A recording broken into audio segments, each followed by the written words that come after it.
Right, good morning, welcome to Fishing Squad. Just heading out this morning. Bit of a bonus video if you like, bonus session. Saturday the 27th of July. Gonna hit a mark this morning. I'm hoping to get on a new mark to me. Just get some bits ready. Trying to reduce my kit down because it's a bit of a scramble to get down by the looks of it. I've never been down into this mark.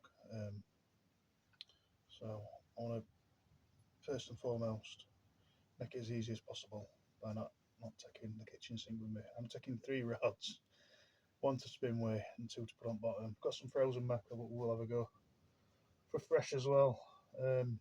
So yeah, taupe, targeting taupe, mackerel, pollock, basically.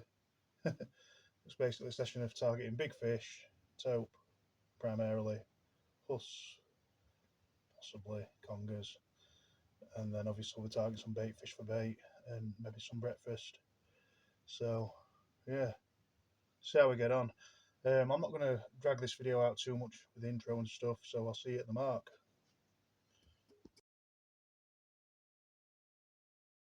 So first rod going out, just putting one out for now with frozen bait. We've got a 4-foot pulley, 200-pound mono,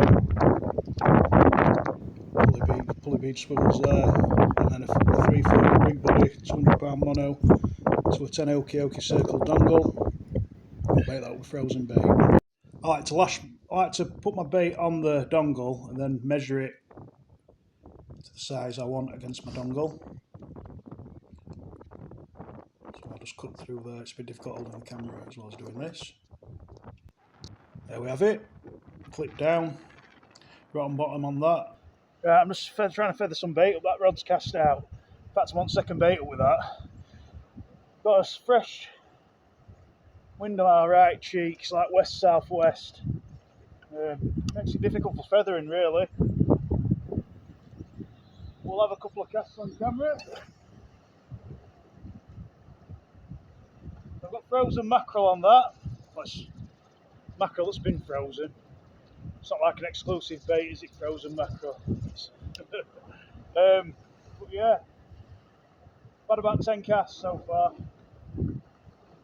When you've got a side wind like this, sometimes your rig doesn't sink effectively. They end up higher up in the water than you need to be, but it's clear water, they should see it, but it's always a bit of a struggle. Many about, so I'm having deja vu from last Friday when I feathered for like, Lincoln Martin must have done like 3 hours feathering. We didn't get any mackerel. All I want really, I just want a couple of fresh baits so I can put a second rod out, whether it's pollock or mackerel. I've got 2 and a bit mackerel left. Ideally I could do with 10 mackerel because I want some to set back up, so I'm going to think of having a beach session tomorrow, targeting taupe, another species, but we'll see. I'm just a bit disappointed about anything so far. I need mackerel or else.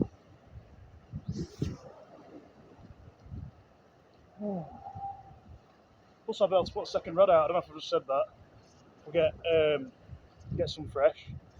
So as you can tell, I haven't got my camera mount down. That's why you might be on a little bit of an angle in relation to the level of the sea, but we're not on the level ground anyway. I've had to wedge you in basically for this trip. Oh, on the drop. These will be mackerel. It's always, honestly, I tempted fate because I just wanted to get some fish, and sometimes when I put the camera on, it delivers. And it's the good old camera tricks worked again. If you look back through my video, I'm getting excited because I've got some fresh bait. Stop getting a giddy up, Carl.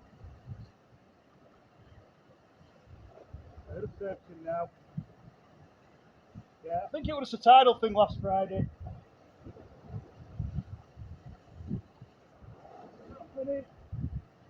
Oh, one dropped off. We might be able to get that. We might be able to salvage that one. I'm just going to drop down and get it.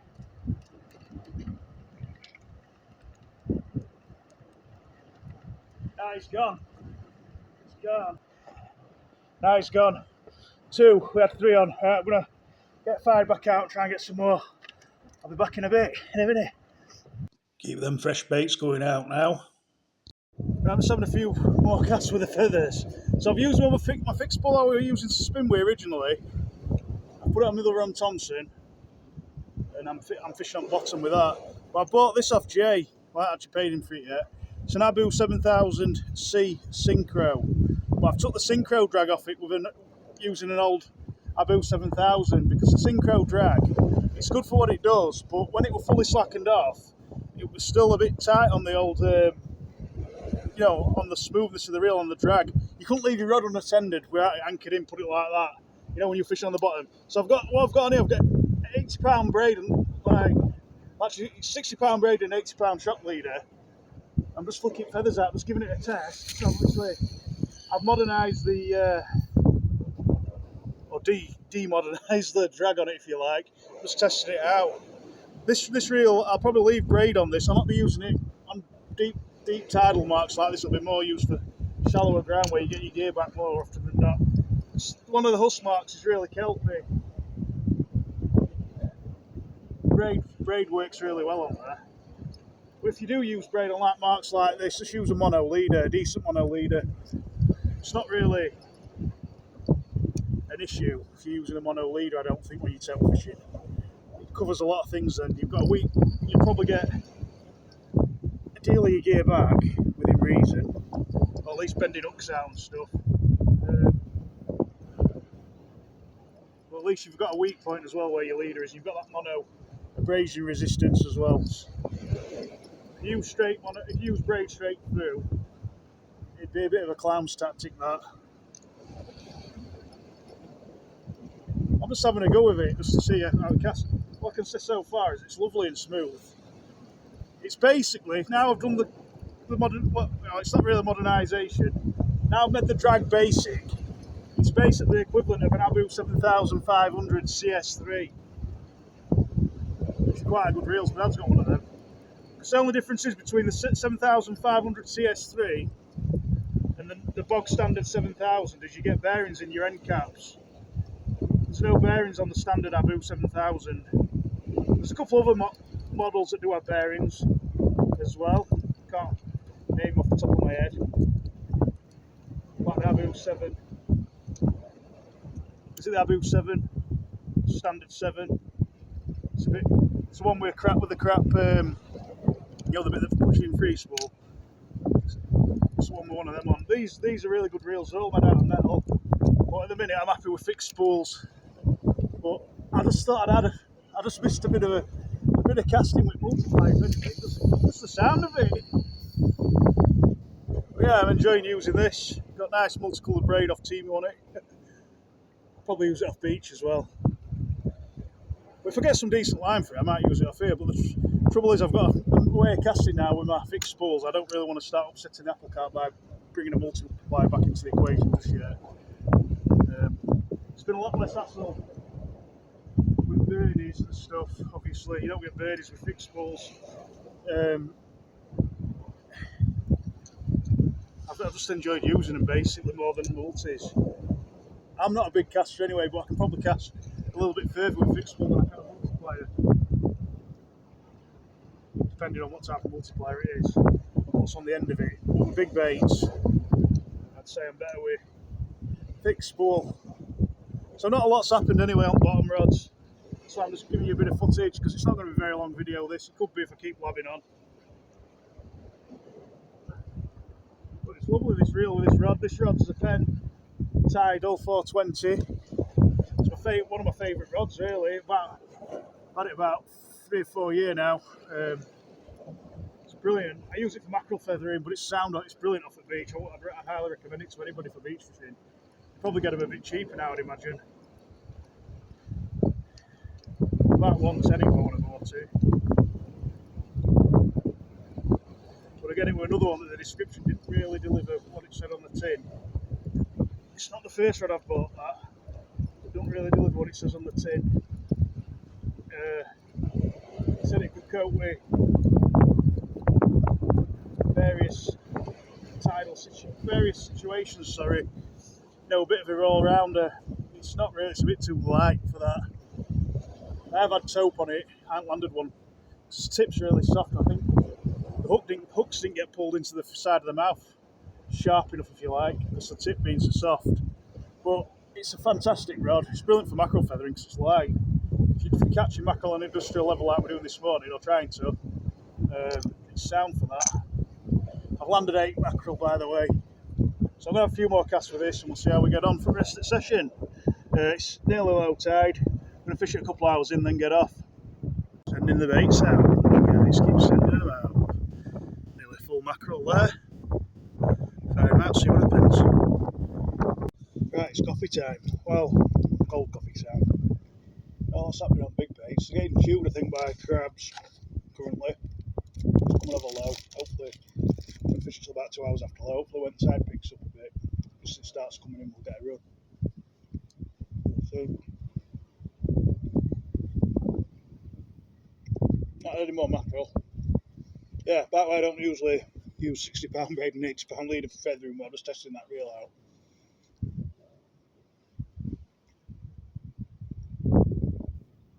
We'll do a bit more of an in-depth video tomorrow morning. Tomorrow when I'm on the beach, I mean. I may try and dig some woodworm or pump some worm as well this evening, or first thing in the morning. Woohoo!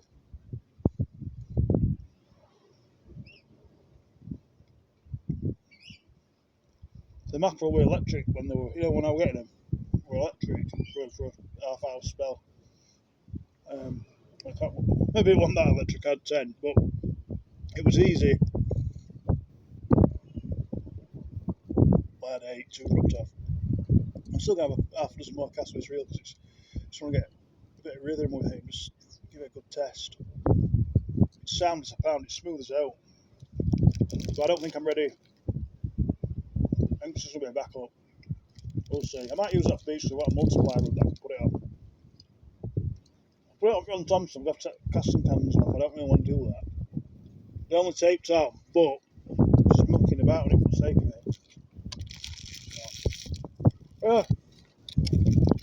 Good start on the bait front. Not much has happened so far. I'm going to drink my coffee. Honestly, I'm a bit annoyed because I'm absolutely doing everything perfectly. Everything that I've put into practice last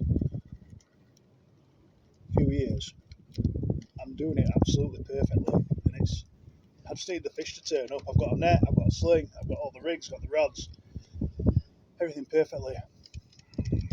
Caught my first tope in 2002, and from where I was in 2002 to where I am now, with everything,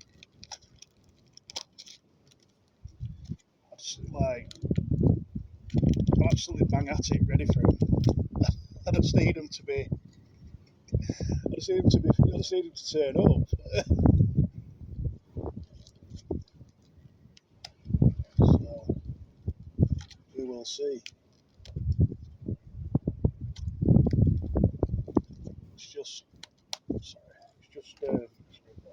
It's just thing. It's not even a favourable tide for him, but I have caught him on this range of tides before. I think you can get him on any tide pretty much, but there's some that fish better than others. Now the one last Friday where we swum for 3 hours, I fancied that one.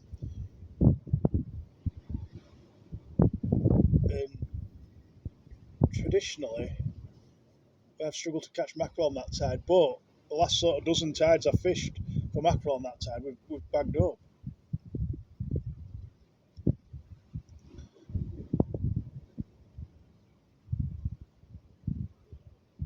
And then it caught us out when there were like 4 of us down, 5 of us down. It did forecast some rain this morning, but it hasn't come. I did try and get on a different mark to start with, but it was just. I didn't fancy doing it on my own because it was a bit dangerous.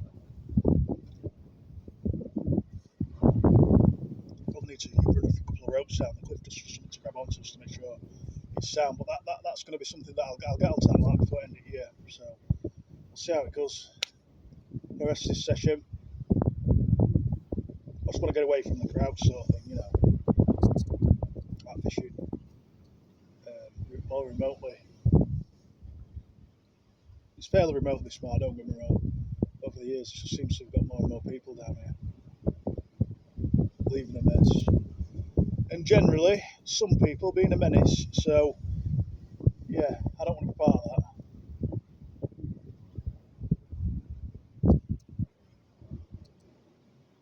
Just watching the rods just bouncing a little bit in the tide.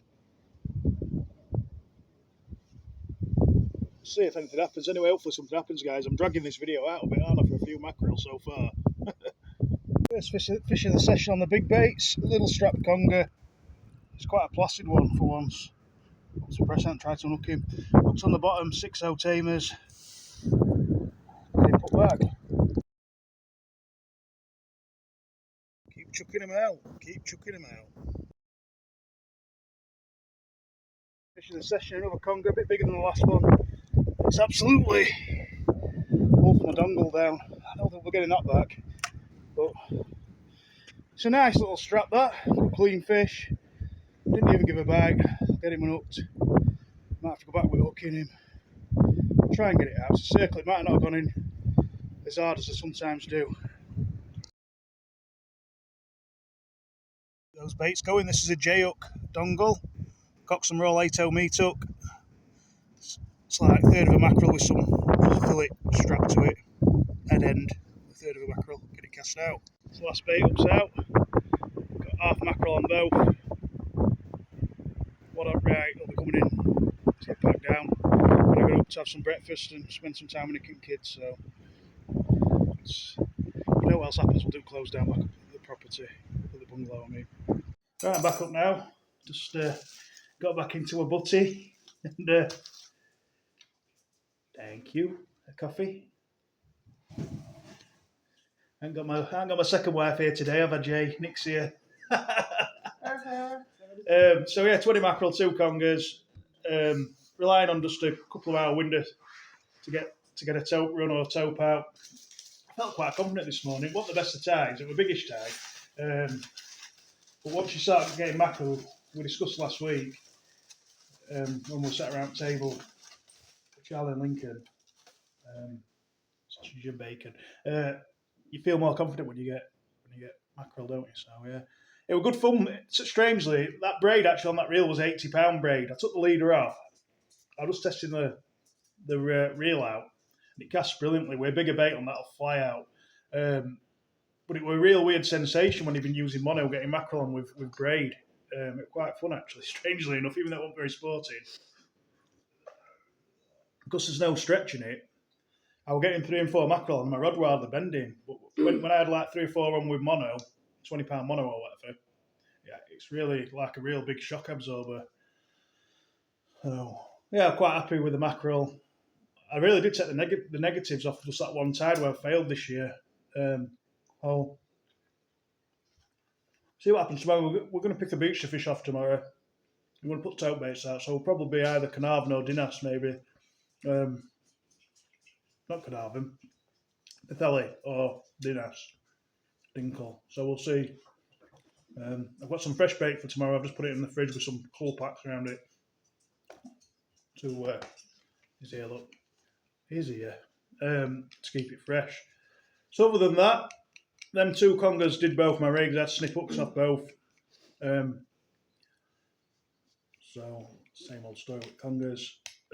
Other than that, that's it for this video. Keep an eye out for tomorrow's. It'll be a bit more detailed, a bit more panoramic, if you like.